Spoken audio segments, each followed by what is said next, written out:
Hey, what's up everybody? My name is Stephen Mikas. Check out my website at mikasmarketing.com. It is like 1 in the morning and I just woke up and I just wanted to throw together a crazy impromptu case study that I've just sort of considered after looking at an item I've been selling. So I've got an item here, I sort of worked it up, but just follow me. It's an item within the food niche, right?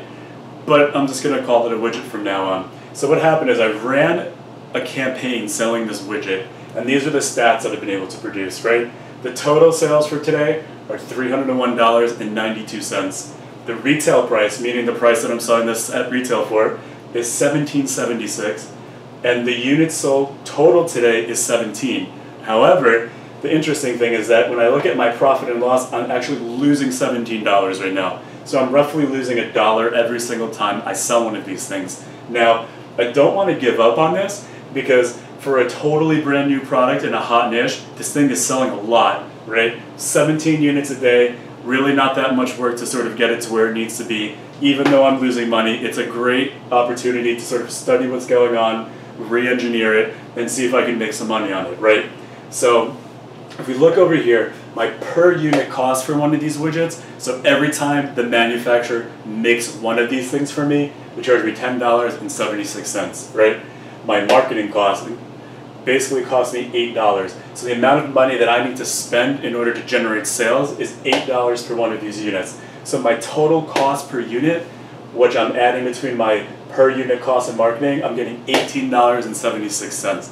So again, if I'm selling something retail for $17.76 and it's costing me $18.76, I'm losing $1 per unit, not even considering the taxes I have to pay, whatever, profit loss. Okay, so what are some of the things that we can do in this case study to make money off of this item? The most interesting thing and valuable piece of information that I can offer is I can say this blue widget is sort of the manufacturer's brand, right? So even though it's food, it's the manufacturer's brand. It's sort of this breakout food item, very popular, but there's no established brand. So it's sort of the wild, wild west right now. But what happens is the manufacturer obviously offers the ability for people to come in and buy their brand and sell it, or you can private label the blue widget, meaning they're giving you the blank bottle, you put your own label on it, and you try to build your own brand. For the purposes of this case study, I'm actually selling the manufacturer's brand. And I'm doing that because it's relatively popular across parallel, food items. So the brand name is sort of has a little bit of traction, but it's not great. There's a lot of room for private labeling. But when we focus on this, what we can see is the retail price of this item is $17.76, right? Again, the per unit cost is $10.76, and the marketing cost is $8. The first thing that we can do, if I wanted to continue to sell this house brand, is I would want to decrease my per unit cost, right? Because if my marketing holds true and the retail price holds true, if the only thing I can do is drive my per unit cost down $2, $3, then at least I'm starting to make some money, right? The easiest way to do it is to just simply buy more items, right? You wouldn't go in and buy tens of thousands or 5,000 or whatever unless you had some previous data. But since I know that with that marketing budget I can generate this many units, it would not be a bad idea for me to go and instead of buying 50 or 75 at a time to maybe start buying 500 and try to get this price down to $7, $6, $8. It's very well possible to do that, right? The marketing budget, right, since my background is in internet marketing, search engine optimization, there's probably a lot I can do at the keyword level by examining what keywords I'm bidding on, my retargeting strategies. Even if I can drive this down by $1 or $2 in combination with driving my per unit cost down, maybe now I can start to make $3, $4, $5 a unit, right? The other big piece of the puzzle that I think is the most important thing to look at is actually the retail price. Because here's the deal.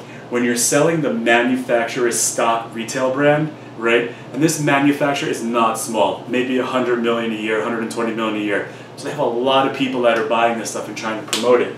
So the problem is this retail price, I can't control because there's so many other people with the same exact product that are starting to compete on the price and drive it down. That sucks because then I'm constantly under pressure to drive my per unit cost down and my marketing cost down, right? So if I wanted to continue to compete at this retail price, assuming that it stays the same, I would focus on the per unit cost and the marketing, right? The really ingenious strategy to use here is to turn around, take this item, and private label it. And why would I private label it? Because I don't want to get into price wars with people, and I know that if I private label this item, my per unit cost is going to stay relatively the same, and my marketing budget is basically going to transfer over to that. And I'm arguing it because the existing brand name is not small, so we're going to assume that these two things transfer over.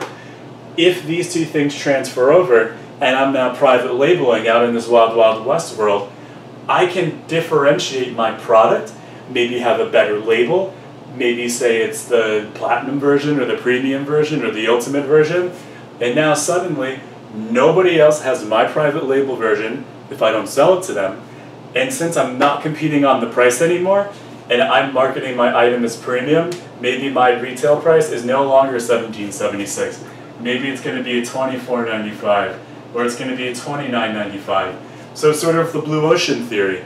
In all reality, even though it's the same exact thing, because I'm private labeling it, I'm differentiating my product. And when I do that, I can justify a higher price.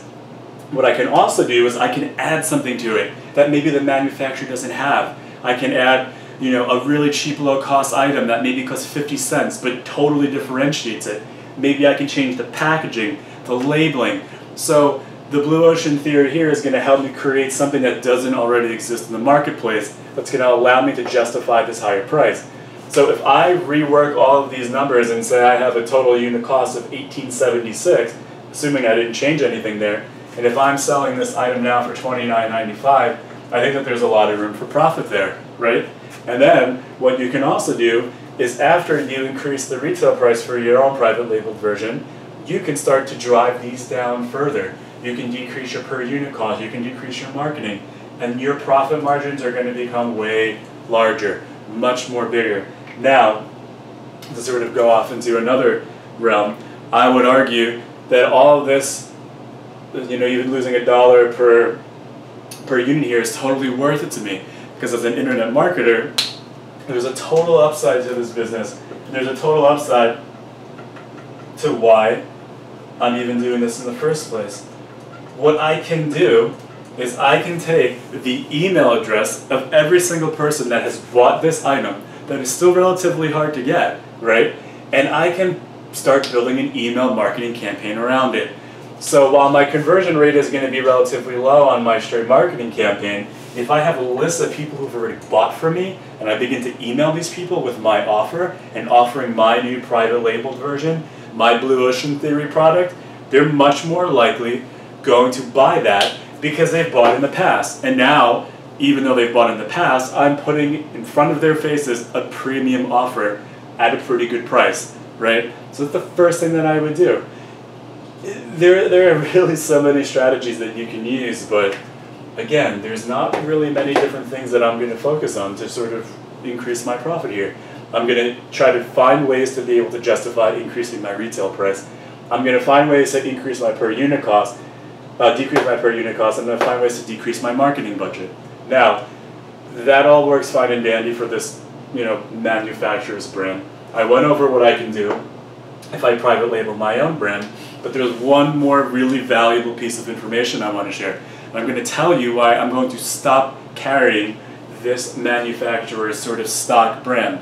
The reason why is because there's something called infinite buying power that I like to refer to, right? So you're always going to get the guy who's going to come in with a lot of money.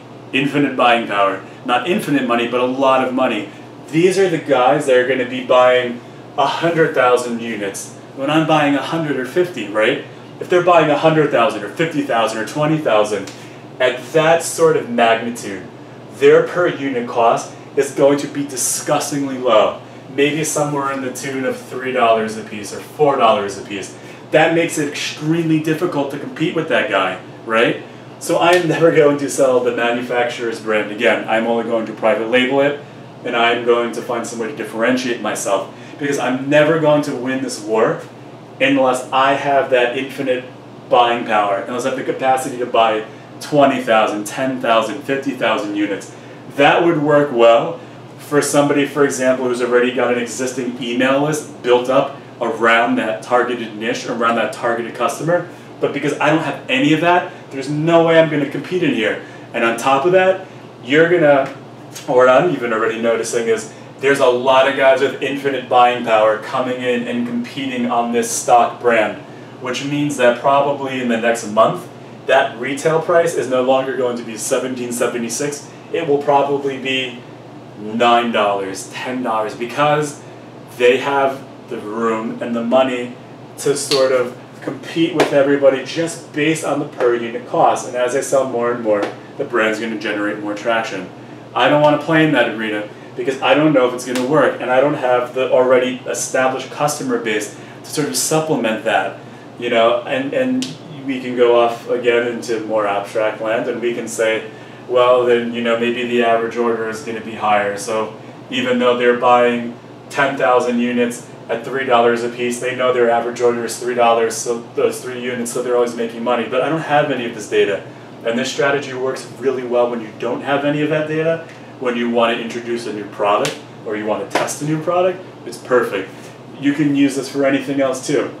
And if, you know, you wanted to sell some other big name product, again, I caution you to always consider what can happen to that retail price when you're dealing with people that have infinite buying power. A really good, another example of this would be to look at distributors. So you can have somebody be a distributor, go into a manufacturer like Coca-Cola or Pepsi and buy such a large quantity. Think of somebody like Costco. They're buying such a large quantity of this stuff that their per unit cost is something that you can never compete on, because you're just not going to be buying hundreds of thousands. And if you are, it's a good strategy to remember and take advantage of. But for those of you that are sort of in this situation where you can't buy hundreds of thousands of pieces at a time, you might want to consider private labeling and marketing like that. The key information is to differentiate your product using the blue market, blue ocean theory. And what you want to do is you want to leverage your existing customer base. So you want to be building your email marketing list. You want to be collecting all those email addresses to do that. And you always want to figure out ways to decrease your marketing costs based on the analytics data that you collect, say through StatCounter or Google Analytics. That's it. That's what I would do for this case study, and that's exactly what I'm going to do actually. I'm going to private label. I'm going to start buying more because I know this is a high volume item. I'm going to decrease my marketing expenses based on the data that I now have, and I'm going to start building an email marketing campaign that already leverages all of my past customers and all of my future customers, and I'm going to bring all of that over into my new brand. And it's going to be easy to build this brand because this item is a breakout item, not very much competition, not very many established brands. That's exactly what I'm going to do. Once again, please check out my website. It's micusmarketing.com. Sorry for this sort of 1 a.m. impromptu case study looking like this, but thanks for watching, and check out the website. I have a ton more case studies that are probably a lot better than this. Thank you.